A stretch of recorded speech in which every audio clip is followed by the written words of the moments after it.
I think one of the biggest challenges in the valley, and it's been going on for over 20 years now, it's been going on since the mid-'80s, is the constant change of the landscape itself within the Bow Valley. Everybody's having to learn new things every single year, and that includes animals and how they move through the valley. You know, an example of that would be many years ago following a radio-collared grizzly bear into the Bow Valley here, and I remember sitting at a corner waiting for her to pop out and to try to keep her from entering into a development.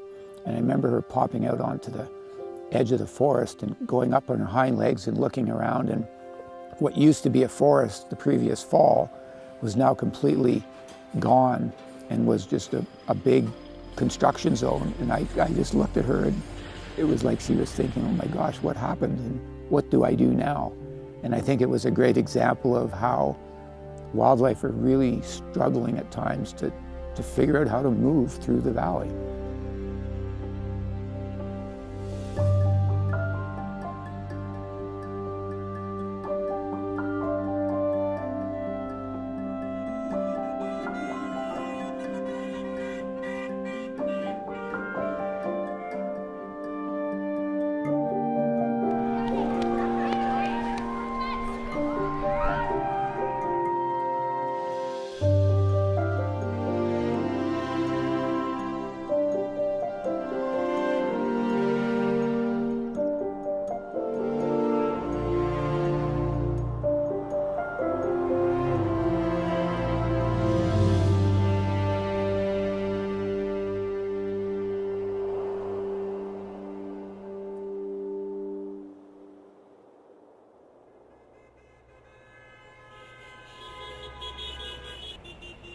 Well, I know it's been described by some bear biologists as being one of the busiest landscapes where grizzly bears and people continue to coexist. And I'm not aware of any community in North America that's been able to achieve what we've been able to achieve here in the Bow Valley.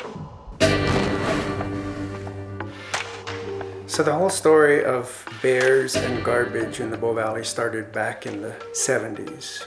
In the national parks and in Canmore, there was open pit garbage dumps, and bears routinely wandered through town seeking out garbage that people left at curbside.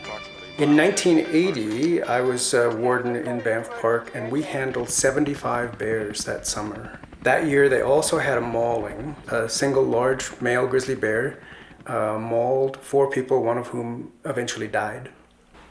We called it 747 because it was the largest bear that we had on record in Banff Park.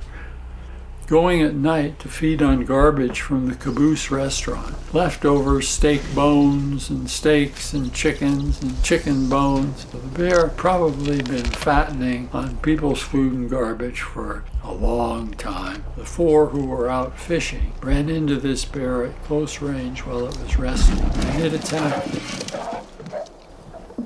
3 of them were seriously injured. 1 person died.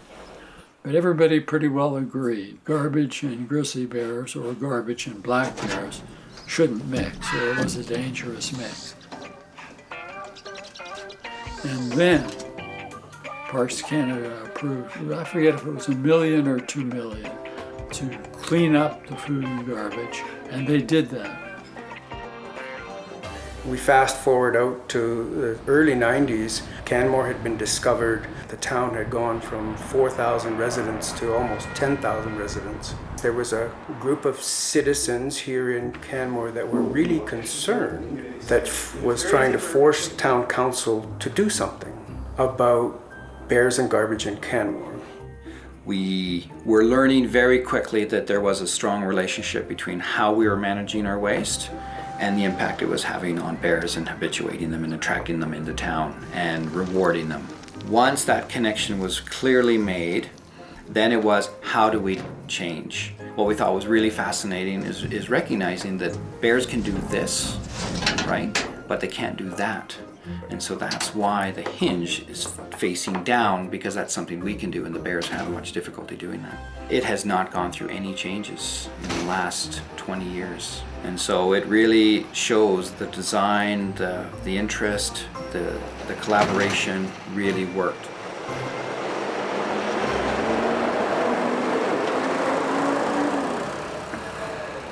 you know, us included, figured that once we got the garbage problem solved, that maybe that was going to be the end of it.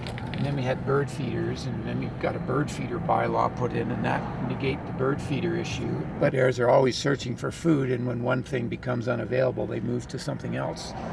And then it's just this constant trying to keep ahead of the game and be aware of what's out there and trying to manage for it. So right now we're going to deal with this natural food attractant, but it's right on a busy trail. There's certain areas where we're just not going to encourage wildlife to be. In those areas, they're residential areas, and part of doing that means removing the food source that is available within the town footprint. Bears can travel along the trail, but we're going to remove the food source because of the high levels of human use and the type of activity, i.e. biking.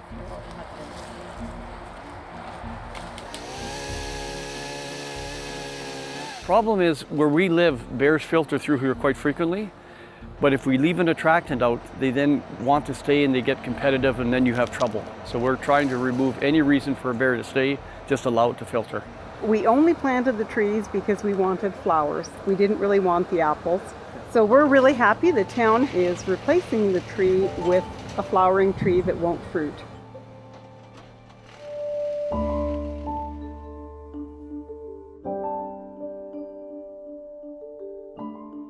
Canmore was a pretty sleepy little resource town, and then the Winter Olympics happened here, and suddenly Canmore became kind of a destination, and development pressure started to grow, and that was the time when this whole issue of wildlife corridors started to get talked about. And it is a fairly simple concept. I mean, wildlife need to move. They need land to access food for mates. They need to interchange genetic information between populations. Wildlife tend to use very similar pathways, and those are what we kind of refer to as corridors. The best wildlife corridors in and around the town of Canmore are already taken up by development.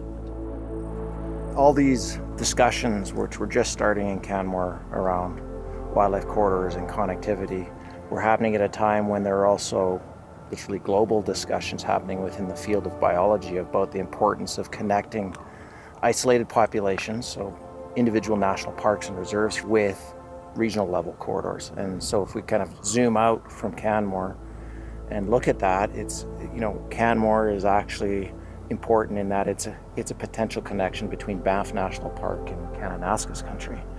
It's also, as you zoom out even more, it lights up as a really important north-south connection in a much broader reserve network that stretches over 3,400 kilometers from Yellowstone National Park all the way up to the Yukon. The Trans-Canada Highway is a major barrier to wildlife movement, and it cuts all along the Bow Valley. 20 years of effort have gone into highway fencing and building wildlife crossing structures that span this highway, and we know they work. The wildlife collision mortalities have decreased by 80%, and there's literally been over 100,000 documented wildlife crossings of these structures. They are a key part of the wildlife corridor network in the Bow Valley. This is like the petri dish of wildlife corridor science because we're so constrained by topography. And that's the really important point. There's only a limited amount of land here. When you have, you know, species like grizzly bears and cougars, you know, cohabiting in areas where there's a lot of human activity is a real challenge.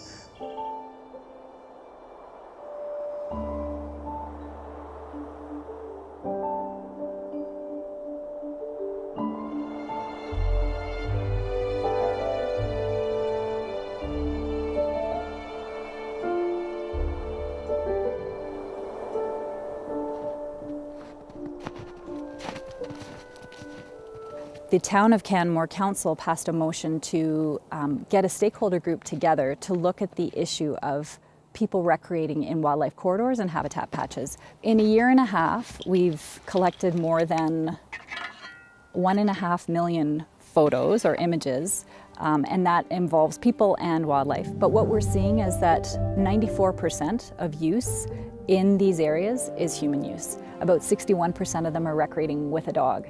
And of those people recreating with a dog, about 60% of them have the dogs off leash. So what that tells us is that we need to do a much better job at reducing those pressures on wildlife. Most people want to do the right thing. Just like somebody in a city would check the traffic conditions before they go out on the road, or skiers would check the avalanche conditions before they go skiing, we will have resources available to educate people in terms of where they should and shouldn't be recreating based on wildlife sensitivities, so that people can go in and look and see what trails that they might want to avoid that day. Work gloves. Who has work gloves? Who does not have work gloves? Excellent. We've got tons of work gloves. Today we are actually working on a small piece of the overall project to implement some restoration of the habitat patch in South Canmore, which is where we are today. We're going to be restoring trails that are unnecessary and reducing the linear trail density throughout the area so the area is more effective for wildlife. In doing that work and trying to address how humans use the landscape in and around Canmore is really that we're giving animals the space that they need to move up and down the valley and get to the places where they need to go. We can successfully coexist with wildlife.